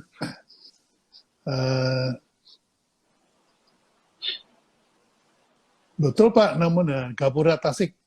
Namun ada kendala lagi di Tasik untuk produk fashion. Banyak SKU. Keterbatasan di kapasitas produksi. Kalau menjadi stok di gudang luar pulau, sedangkan market fashion sangat dinamis. Nah, ini kendalanya nih. Jadi, di masalah stok nih. Nah, yang harus diresolusi ketika di fashion itu yang berat itu harus di supply chain-nya Pak, terus terang. Karena kan dari broken size ada color dan sejenisnya. Makanya cukup berat teman-teman di fashion industry itu supply chain-nya itu harus benar-benar kuat banget Pak. Di situ beda dengan makanan, itu paling expiry date saja gitu loh dan sejenisnya. Tapi kalau fashion itu ada broken size plus ada color Pak di situ. Bahkan ada style di situ. Nah, solusinya sebetulnya begini Pak. Kita nggak bisa meresolusi hanya aspek supply chain-nya tadi, termasuk bisnis model trading-nya, Pak. Jadi gini, kita harus meresolusi bagaimana agar inventory itu kemudian disebar banyak, mendesentralisasikan stokis tadi, tapi tanpa prinsipal yang harus membiayai costing-nya, inventory. Nah, itu resolusinya adalah bukan resolusi logistik inventory, Pak, tapi resolusinya dari trading term-nya, Pak. Jadi misalnya kayak gini, di Makassar, Bapak bisa pegang distributor atau reseller, Pak. Mereka sudah beli putus. Tapi stokisnya nyambung, stok poinnya nyambung, Pak. Di situ. Itu makanya kemudian integrasi omnichannel, desentralisasi logistik, dengan trading commerce multi-sales channel tadi, itu harus nyambung, Pak. Di situ. Karena kalau sendirian, punya toko sendiri, buka sendiri, otomatis inventorinya tersebar ke 17.000 pulau, yang nanti mahal bukan ongkos transportasi, tapi ongkos inventory, Pak. Betul. Di situ. Nah, ongkos inventory ini, bisnis modelnya harus dikombinasikan dengan yang model trading yang partnernya kita, entah itu distributor atau reseller, yang memang mereka membeli putus stoknya kita. Di situ. Ya, betul. Good point. Tadi ada pertanyaan, saya lagi cari-cari. Apa bedanya dengan supply chain untuk makanan? Nah, ini kalau untuk produk yang durable kan lebih bisa diatur. Tapi kalau makanan kan ada expiry date-nya segala macam.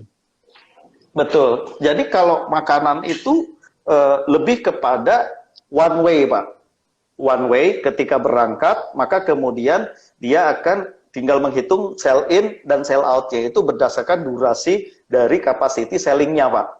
Nanti tidak terbatasi adalah expiry-nya. Makanya kemudian bukan lagi FIFO, tapi menjadi first in, first expired di situ. Oh, Beda, bukan VV. first in, first out, Pak. Bukan, tapi first in, first expired, Pak. Di situ. IV Di situ. jadi, Nah, betul, Pak, di situ. Nah, itu satu. Kalau model di fashion, itu kalau yang repot karena ada broken size, misalnya kayak gini, Pak. Bapak punya toko di Makassar, di Surabaya, sama di Jakarta. Misalnya kayak gitu.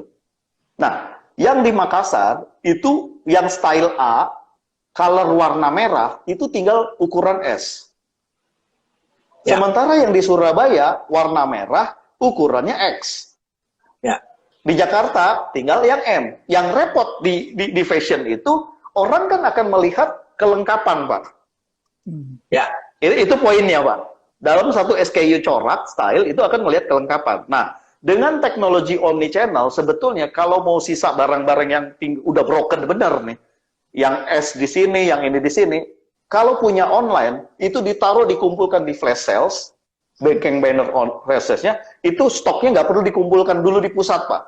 oh, Ya. Jadi ada langsung tambahan. kirim dari ini. Di situ, itulah kuncinya teknologi online plus omnichannel tadi, Pak. Di situ. Nah, kalau makanan kan bisa langsung di flash out sendiri, Pak. Karena kan dia kan one batch modelnya di situ. Jadi bedanya secara inventory, fashion itu jauh lebih kompleks, Pak. Di betul. situ. Ya, ada broken size, color, trend ya. Ya, Oke. Ya. ini jadi pelajaran supply chain nih, Pak. Gara-gara Iya. COD ya, Pak ya.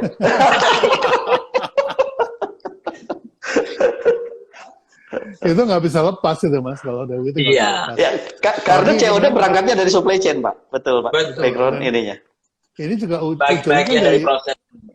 ujungnya dari selling juga. Ini ada diskon, ada segala macam. Betul, Pak. Ini udah jauh dari branding ini. Harusnya saya nggak ada di sini nih malah. Justru saya mau nanya begini, Pak Bi. Kaitannya dengan omnichannel ini. Karena kan kebetulan kita mengkombinasikan dalam satu teknologi itu kan ada B2B. Jadi penjualan langsung dengan para B2B, entah itu distributor, entah itu ke toko atau ke institusi. Jadi model-model yang beli putus yang gede ke korporat Pak. Di situ. Ada yang B2G, ada yang B2C. Ini kan trading termnya kan berbeda, Pak. Ya. Nah, kalau kami biasanya kan menjadi gini, strateginya kami, karena kami nggak ahli di brand gitu, karena kan keahlian kami di sales dan supply chain. Maka adalah yang patokan pertama kami patok itu adalah harga eceran tertingginya harus disamakan dulu. Walaupun ini berat nih. Karena masing-masing margin skemanya berbeda dan sekarang mereka bebas online dan sejenisnya. Yang kedua, cara kami kemudian mengontrol mereka adalah bagaimana kemudian kami membantu sell out-nya mereka dan mengontrol dan mengintegrasikan sales channel-nya, Pak. Di situ. Ya. Nah, yang ketiga ini yang repot, Pak. Branding, Pak. Branding itu kayak yang tadi dibilang, bisa mereka melakukan sesuka-sukanya mereka. Tapi akhirnya, Pak, kami coba kasih dictionary arahan, brand guidance-nya seperti ini. Dan kemudian kami kasih kayak dictionary atau library. Kalau lu butuh lagi ngiklan ini, maka kontennya boleh ngambil dari library kami. Daripada mereka bikin sendiri-sendiri, Pak, di situ. Tapi in the end of the day, lumayan tough, Pak, buat kaminya, Pak, di situ, sebagai brand owner. Nah, kedua, kemudian cara modeling direct sell melalui reseller tadi, dengan kemudian membangun stimulus end user yang memang tertrigger dari brand equity, awareness-nya terbangun, sampai kemudian dia akhirnya menjadi loyal. Itu kan berbeda, Pak, perilakunya. Nah, sebetulnya antara brand strategik dengan bisnis model network distribusi ini kan nyambung banget, Pak. Sangat nyambung banget. Cuman terus terang ada beberapa gap dengan sekarang integrasi teknologi tadi, mengintegrasikan B2B, B2C, dan B2G dengan trading term yang berbeda, somehow brand strategiknya itu kanibalisme, Pak. Kadang-kadang tumpang tindih atau bahkan saling bunuh gitu loh. Kira-kira gimana, Pak, Bapak melihat kayak misalnya reseller community dropship dengan kemudian end user dengan distributorship dan sejenisnya, Kami terus terang agak kesusahan tuh yang ngomongin brand strateginya itu, Pak. Ya, pada prinsipnya gini Mas Adi. Eh, Sebetulnya brand itu dimulai ketika terjadi pengalaman mengkonsumsi produk kita. Itu brand baru terjadi. Jadi sebetulnya karena brand itu kan persepsi. Contohnya gini, kalau Anda makan ayam goreng, maka ayamnya masuk ke perut, Mas. Tapi rasanya naik ke otak. Nah, rasa itulah inventory dari branding sebetulnya, karena rasa itulah yang diingat. Nah, oleh karena itu saya mengatakan bahwa branding start when marketing end. Branding itu dimulai kalau marketing sudah selesai tugasnya. Jadi karena kalau marketing itu gini, kenapa disebut target market? Karena itu belum done, masih di sono, belum di tangan. Kapan dia di tangan? Menjadi konsumen. Nah, marketing tidak ada konsep memelihara konsumen, Mas. Membuat konsumen jadi pelanggan itu nggak ada konsepnya di marketing. Yang ada itu selalu new target market. Jadi selalu mencari pembeli. Oleh karena itu, akuisisi cost-nya menjadi tinggi kalau di marketing. Dibekali dengan promotion. Itu. Nah, jadi itu perbedaan yang sangat mendasar. Sementara cara orang marketing melihat pasar itu jumlah orang, Mas. Sekian ribu orang, sekian juta orang, potensial bayarnya segala macam.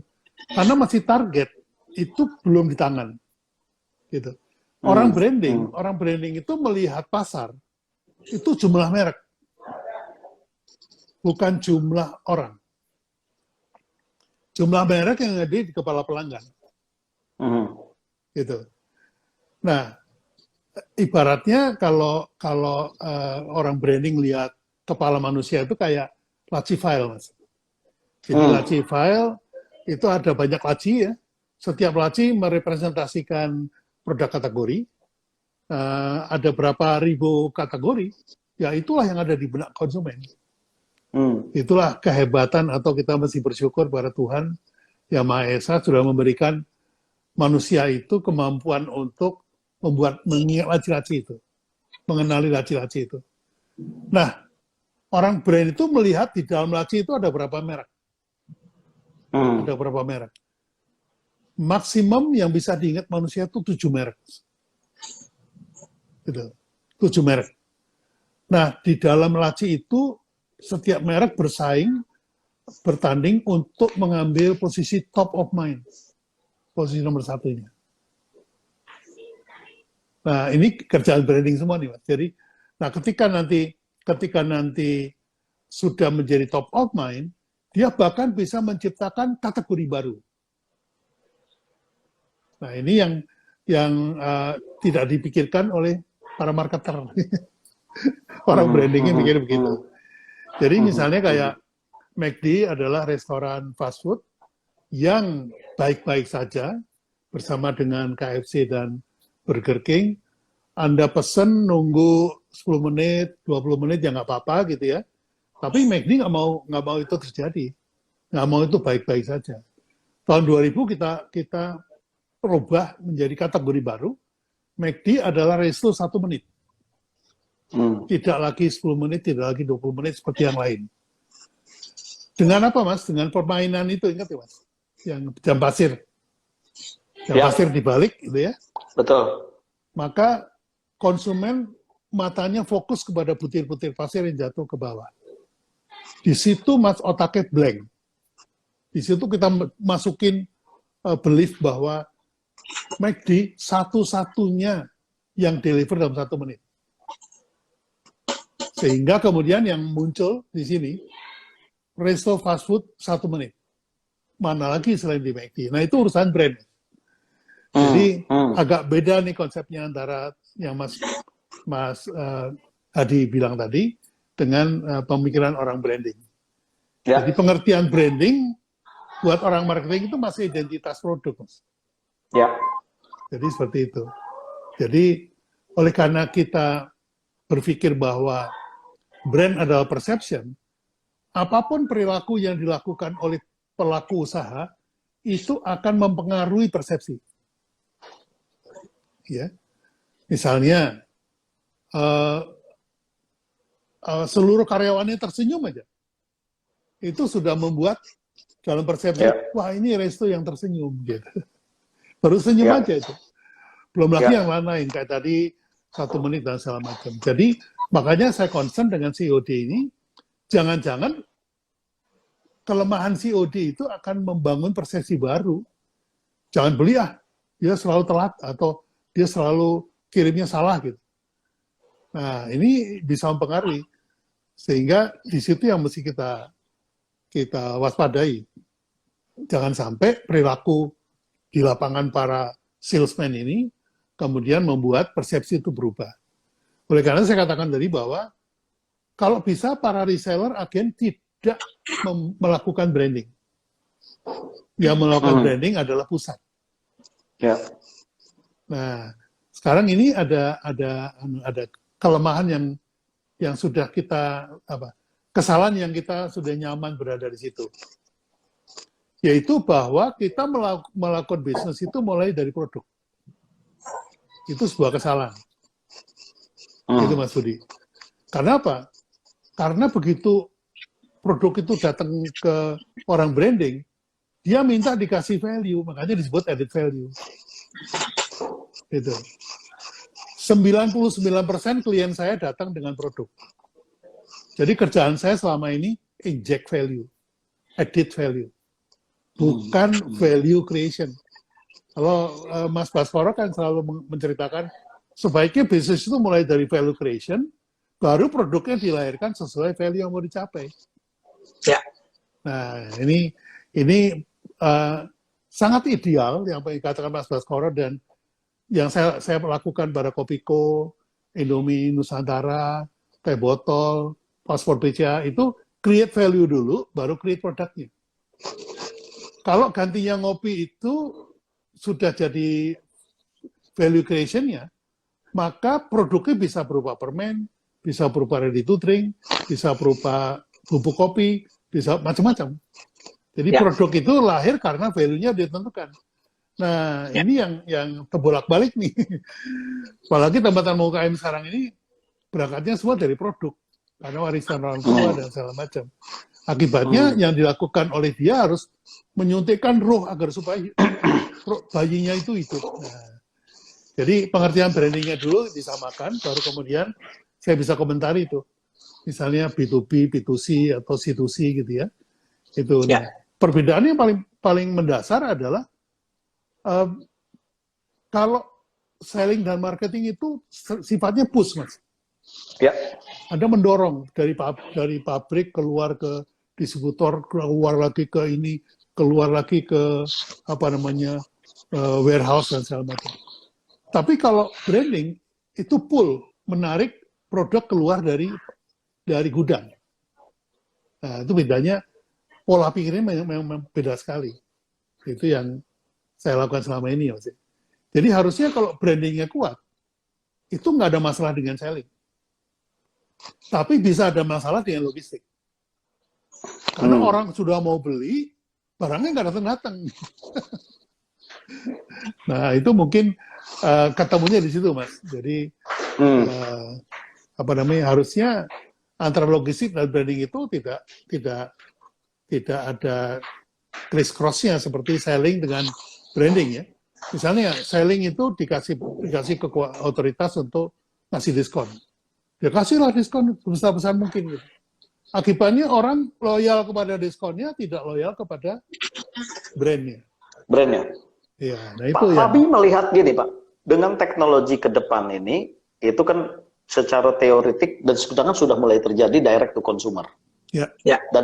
Dan saya tidak lagi, saya selalu sekarang itu menggembor-gemborkan, saya dari 2 tahun terakhir itu bukan lagi supply chain. Supply chain itu adalah mensupply, dorong.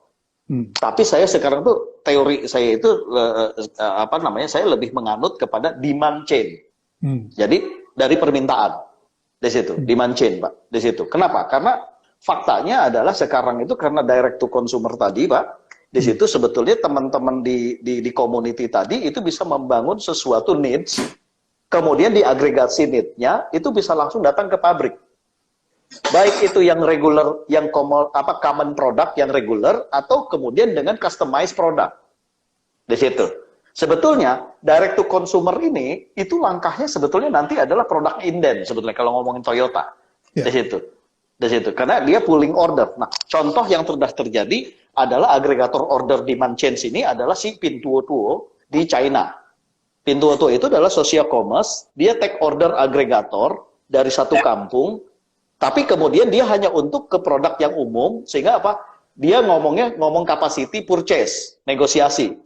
Jadi instead of sendiri dia beli, dia satu kampung dikumpulin, yang beli jadi 100 orang.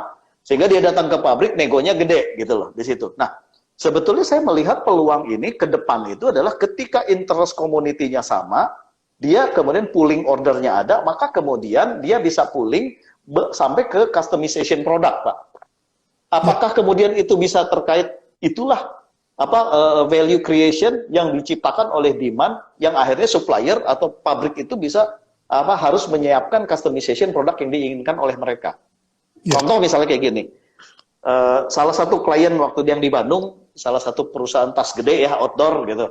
Nah, waktu itu kan kemudian saya bikinkan begini, Pak. Salah satu tasnya adalah kemudian tasnya tas yang umum, yang ada di toko biasa, tapi kemudian customization-nya itu berdasarkan keinginan si pelanggan. Jadi dikasih patch, dikasih stiker, dikasih label, jadi ada namanya. Jadi tas itu jadi unik di situ. Di situ. Sehingga kemudian, produk itu kita ciptakan adalah sesuai needs-nya dari si pelanggan itu. Di situ. Nah, apakah memungkinkan, Pak, ketika direct to consumer itu justru value creation itu teknologi ini menciptakan nyambung nih, jadi nyambung akhirnya pada kepada brand itu, Pak, di situ. Ya. Yang penting begini, Mas, marketing itu selalu menciptakan pembeli baru, branding adalah membuat pembeli lama menjadi pelanggan. Yang penting itu dulu. Nah, jadi kalau kita lihat di sini sebetulnya orang branding nggak peduli mau ganti produk, mau ganti apa, selama itu mereknya sama, gitu.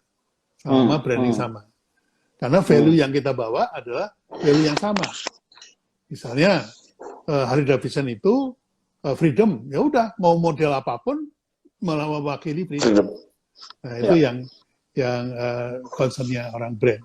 Tapi dengan adanya teknologi baru ini ada perubahan memang, Mas. Kalau tadinya marketing itu dikuasai 4P, dan yang kita bahas ini kan lebih kepada P yang ketiga, yaitu distribusi, yang kemudian dimodernisasi dan segala macam. Tapi sebetulnya yang paling penting adalah pintu masuknya, Mas. Kalau 4P atau yang kita kenal sebagai marketing modern itu, pintu masuknya adalah jualan produk. Produk yang digembar-gemborkan, produk gua bagus dan segala macam. Marketing 2.0 atau marketing yang berbasis customer, itu bukan lagi produk yang digembar-gemborkan, tapi kepada perilaku konsumennya. Jadi, itu yang dijual, perilaku kamu akan menjadi gini kalau beli produk saya. Nah, kemudian yang ketiga, itu adalah identitas. Kalau kamu mau diidentitaskan sebagai orang yang gahar, yang kuat, maka mesti beli produk saya. Jadi, produknya tetap, tapi pintu masuknya beda-beda. Nah, yang terakhir itu engagement. Engagement itu, kalau dia merasa dekat dengan sebuah kelompok, dia akan beli. Gitu. Produknya ya, produk itu juga, cuman pintu masuknya melalui engagement yang melahirkan evangelis dan advocate itu. Jadi di sini justru menurut saya direct to customer itu yang harus diciptakan oleh teman-teman marketing adalah pembeli ini harus puas. Harus puas dengan produknya, delight, dan dia akan membagikan kepuasannya itu kepada orang lain. Ya. Itu adalah konsep marketing zaman sekarang, Mas. Ya. Nah, itu yang harus disuplai oleh teman-teman dari supply chain ini atau dari logistik. Ya. Begitu, Mas. Jadi, yang Anda bilang tadi create demand itu betul sekali. Bahwa kalau kemudian Pak Budi bilang ke Mas Hadi minum Coca-Cola aja. Karena Pak Budi yang ngomong, kita percaya gitu. Terus kan Mas Hadi cerita ke saya, Pak Budi minum Coca-Cola juga loh, Pak Budi minum Coca-Cola enggak? Nah, akhirnya model komunikasinya seperti itu. Ya. Nah, itu yang apa namanya, yang menjadi fokus dari branding sekarang. Anyway, terima kasih banyak untuk waktu yang telah diluangkan. Sama-sama, Saya Mas. hari ini belajar banyak sekali. Sebuah ilmu yang dulu Mas Hadi kalau di kantor suka coret-coret gitu. Saya tetap nggak ngerti gitu. Udah presentasi 10 kali ya, saya tetap 10 kali nggak ngerti. Jadi luar biasa. Jadi kayaknya mesti sering-sering ini di-sharing kepada teman-teman supaya paham bahwa marketing nggak cuma sekedar marketing aja gitu ya. Tapi marketing itu sekarang itu sangat tergantung kepada distribution. Jadi kalau distribution channel-nya itu apa namanya menggunakan logistik, ya, maka itu akan menjadi key driver dari ini zaman sekarang. Karena kalau brandingnya berhasil, orang nyari barang yang nggak ada, ya percuma. Ya. Betul. Closing Oke. statement mungkin dari Thank Budi. you. Bagi saya sih yang penting belajarnya ya. Belajarnya karena seperti yang saya bilang, saya selalu lempar kadang-kadang bola-bola panas itu karena saya juga pengen dengar kan ide-idenya gimana sih kan ya. Karena saya juga pengen belajar. Karena kita nggak pernah berhenti untuk belajar toh. Karena teman-teman yang muda ini mungkin lebih banyak bergaul di ya hal-hal yang kekinian sekarang ini, ya hal-hal itu juga harus kita angkat dan kita belajar bersama, itu sih itu saya. Ya, Mas Hadi silakan, monggo. Saya hari ini bangga dan belajar banyak, dan apa namanya buat saya kehormatan bertiga bersama dengan Pak Abi dan Pak Budi, dan the most important buat saya silaturahmi terjalin kembali menjelang puasa, menjelang Lebaran ini. Jadi insya Allah berkah lah, gitu. Sehat-sehat buat Pak Budi dan Pak Bi juga terutama. Sehingga kemudian acara begini bagi-bagi sharing-sharingnya dikonekkan bahwa sebetulnya antara brand strategik, bisnis model, network distribusi, marketing itu nyambung semua kok as an entrepreneur. Dari itu. Jadi kuncinya itu tadi, belajar sama Pak, saya juga belajar terus ya. Pokoknya setiap ada fit yang hot saya pelajarin tuh. Intinya itu. Gitu. Terima kasih sekali Pak Budi waktunya ini luar biasa. Saking hotnya isu ini, jadi saya buatkan serial. Jadi besok itu saya akan live bersama Kang Dewa. Pandangan anak muda terhadap supply chain dan segala macam, dan COD ini khususnya ya. Kalau Pak Budi atau Mas Hadi ada waktu berkenan, monggo silakan kita tampil bertiga lagi. Kemudian hari Sabtu saya berhasil mengundang Mas Yoyo, itu tukang panci Sultan Bantul. Sultan Bantul. Itu saya juga nggak ngerti gimana jual panci 2 miliar sehari, supply chain-nya gimana. Mungkin kita harus belajar juga dari beliau. Iya, pasti Pak. Betul, pasti. Hari Minggu saya akan undang Mbak Silvi, belum ada jawaban sih, untuk secara teknis dari segi finance itu ribetnya kayak apa sih kalau COD dan segala macam, itu mungkin akan kita bahas. Jadi ini lengkap semuanya, dari mulai distribusi, kemudian selling besok dengan Kang Dewa, kemudian dengan Mas Yoyo juga masih selling, dan terakhir dari segi finance. Jadi untuk teman-teman kalau bisa hadir, jadi kita belajar lengkap, semua pilar kita pelajari, sehingga di dalam bisnis kita bisa membuka diri dan membuka wawasan yang tepat. Terima kasih untuk Pak Budi dan thank you Mas Hadi juga. Ya. Terima kasih Pak. Sekali lagi, saya sudah sampai di sini. Wabillahi taufiq wal hidayah. Wassalamualaikum warahmatullahi wabarakatuh. Selamat berbuka puasa. Waalaikumsalam warahmatullahi wabarakatuh. Sehat-sehat semua, Pak. Amin.